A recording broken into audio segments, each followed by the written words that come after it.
what does this spring practice mean, not just in general, but maybe for this particular unit and roster and coaching staff? Yeah, I mean, this is a big spring, obviously. You know, Miami had a bad season, another one. Manny Diaz's first full season as head coach. And, yeah, you know, things got to get better, and it's going to start on the practice field. So you have a completely new offense that's coming in, thank God, because the offense that we saw last year, I mean, it hit the high notes every now and then, but I mean, you're also just, you know, missing the gimme throws, you know, not blocking well for a lot of time, especially pass protection. There were things that went awry on offense. So getting a new system is perfectly fine for me. But you got to learn and install that system. And so on the podcast I used to host, there was an episode where Fred and I brought in Coach Ron Mackey, who has a YouTube page that you should look at for Spread Offense. And he told us that, you know, you do your install in this kind of offense in 3 days. So you do, you know, day 1, day 2, day 3, and then you just rotate that again. And you just basically just run it day 1, day 2, day 3, day 1, day 2, day 3. And then you give other options on defense and other scenarios. So you're still running the same things. But, okay, you know, maybe when you do it on install the first time through, you do it on air. The second time through, you do it against man. The third time through, you do it against cover 2. The third time, cover 3. Fourth time, you know, you give zone blitzes. The fifth time, you know, you change what you're going up against, but you're doing the same thing. So you're just repping that over and over again.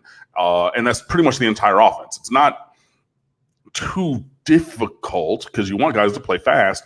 And when you have the baseline set, then you build on the extravagancies, if you will. So your trick plays, you know, the things, okay, where we have this is a base play, and then, you know, the alteration or the side adjustment is this. So now, okay, we're going through this on the 6th rotation through, which would be in the fall, because I think you only get 15 days of practice in the spring.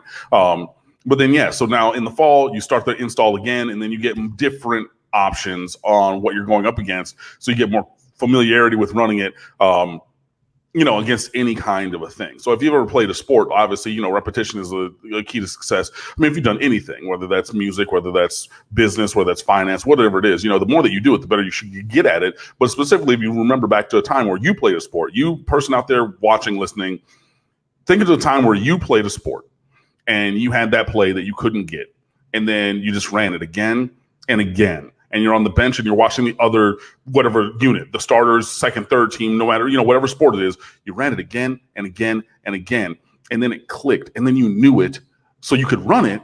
And then you kept running it in games and in practices. And then all of a sudden, you know it like the back of your hand, inside, outside. So if it's a right-handed play, everybody on the floor knows it, or in basketball, because I was a basketball player. So you had plays that ran right-handed. You could flip it and run it left-handed to the left side of the floor. And then, oh, you want to cheat off of this and you want to go and do that. And then you know it so well because you've done it so many times. That's the key to this offense. And that's really where the things are going to come down to for this spring. Are there going to be players who individually progress physically, athletically, with their skill set on the field, their ability to play?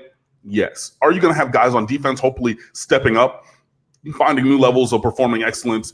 Yes, obviously. But the defense can run itself almost. The defense is what it's been for the last 4 years. And if you look at the numbers, even this past year, they're very similar to what were there the previous 3 when Manny was the defensive coordinator before he became the head coach. And I know that people were dumping on Blake Baker, but it was more the personalities than the scheme. It was them thinking that they were entitled and some guys freelancing. And hey, everybody said and saw Quarterman and Pinckney.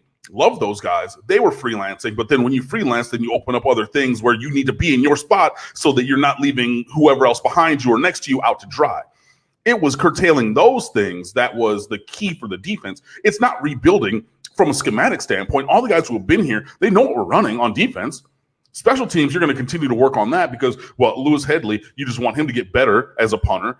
You want whomever, well, Jose Borregales is now the transfer from FIU. You want him to be as good as he was at FIU or get better.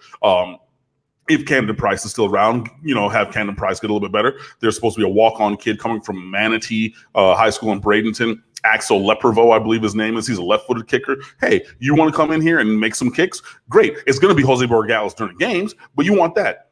But when it comes down to this spring, it's all about the offense.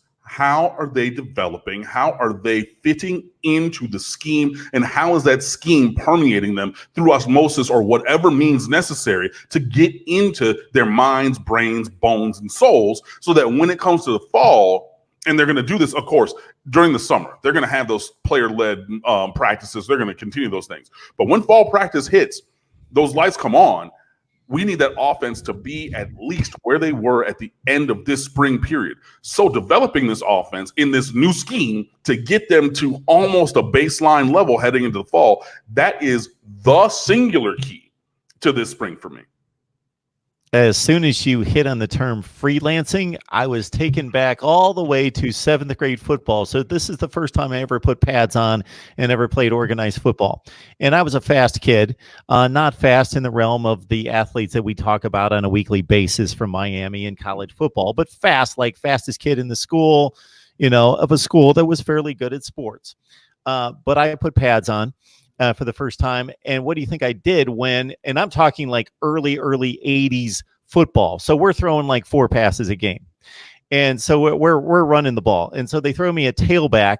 And my instinct is, after I had run that 41 dive or that 42 dive and just had my brains beat in because we got no offensive line that can block, like we were winning games like 6-0. We had a defense. We couldn't throw. We couldn't do anything on offense.